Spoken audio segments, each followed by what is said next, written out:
my mom's a thief. Well, according to my dad, the other day, my mom is a thief.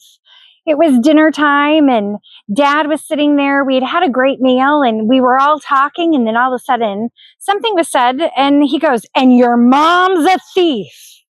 And I said, "She's a lot of things, but I don't think a thief is one of them." If you're new here, I'm Katrina. We are a multi-generational family. My father is cognitively declining. My mother and I care for him, and I have a beautiful 13-and-a-half-year-old daughter who lives with us. We are a family that is living and determined to thrive in the midst of cognitive decline.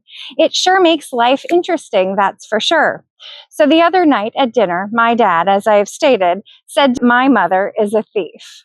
My mother was in the middle of doing dishes and she didn't understand the nuance in the conversation that was starting. And because she's also hard of hearing, she couldn't hear that his tone was getting agitated. So I turned around and I asked my mother to be quiet and to let me handle it. And I turned and I engaged. I pulled my tool out of my toolbox of complete listening to try to figure out what we were talking about. What my father was talking about was something was missing in his room. So he had come up with that my mother, who goes into his room multiple times a day to pick up any trash that may be on the floor to keep the dogs from getting it, and also to take in his pills, and then also to remove the pill container from his room. She is the one who goes in and out of his room the most. So he decided that she is a thief and has been stealing from him. She went in and took his pens. Can you imagine? Now, the worst thing you can do in this moment is say, "Mom's not a thief." And because that's truly what most people, that's what I thought in that moment. The reality is you need to delve in. You need to put yourself at bay and you need to listen to what the root is. And what the root is that he feels that he can't trust anybody in his environment. He feels that he is being stolen from because he knows where he put it and he knows that he doesn't remember moving it. So thus somebody took it. And being that mom's the one that goes in his room, it was obviously his wife.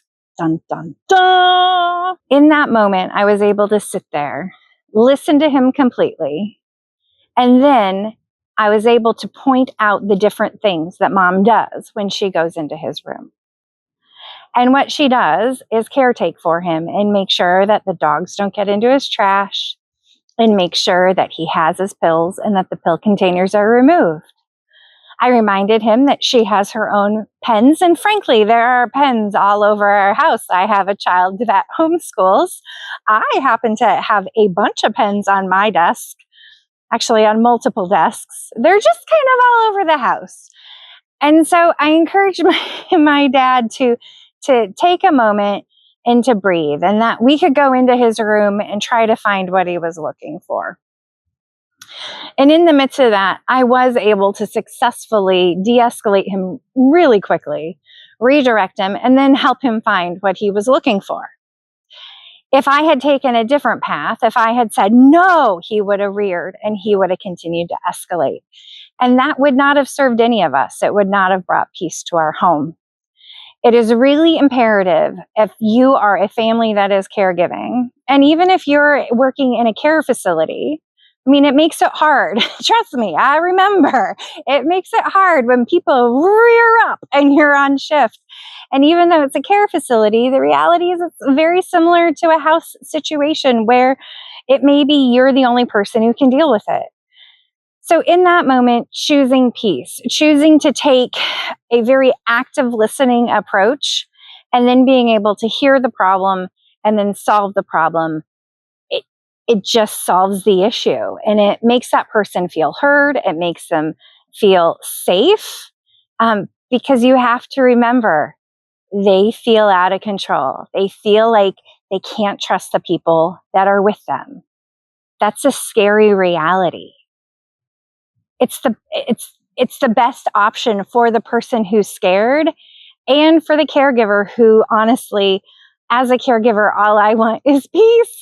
I don't want to have a hard evening. Nighttime is a time where people tend to sundown, and sundowning is when the confusion, the dysphoria, the agitation, it all increases and it makes it harder. So it's again at night trying to set us up for success, listening, helping the person de-escalate. And then in our house, we like to try to go to our rooms early because that also helps. So distractions, redirecting, those are all tools that you can use if the person you're caring for is actively in the middle of an agitated sundowning episode. My prayer today is that you have come and that you have watched this video and that it has met you where you are at, and that our family's stories and the tools in the toolbox help make your day better in whatever type of caregiving that you are doing. If you have any questions, comments, anything you want me to make a video on, please leave comments below. I read all the comments and I am actually the person who answers them. So just know you are talking to me. Also, if you would like to buy me a coffee, if this has met you where you are at, please feel free. Links are in the description below as well. I appreciate your time. I appreciate you coming. And together, I hope that we are all full from this moment, and that with that overflowing cup, that you are able to go out into the world and overflow. And if we all do that, the reality is that we can truly change the world. Thank you. Have a beautiful day.